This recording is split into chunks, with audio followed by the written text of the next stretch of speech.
আমি জিতেছি। আমি কিভাবে হারলাম? আমার অলসতাই আমাকে ডুবিয়েছে। না, এভাবে হার মেনে নেওয়া যায় না। আমাকে নিজের ভুল শুধরানো উচিত।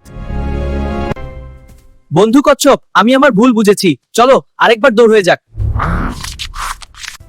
আজই হোক সেই ফিরতি দৌড়। বেশ তো, যদি তুমি চাও তবে আজই হোক সেই ফিরতি দৌড়।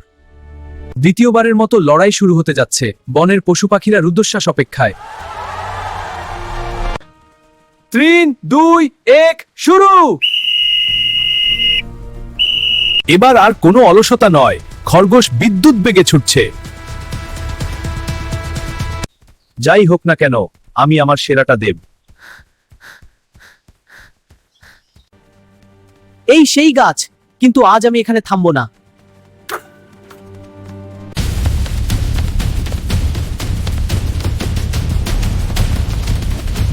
ব্যবধানে আকাশ পাতাল পার্থক্য তৈরি হয়ে গেছে।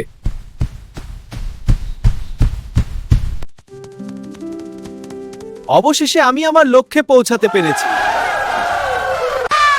খরগোশ এবার জয়ী হলো এক বিশাল ব্যবধানে।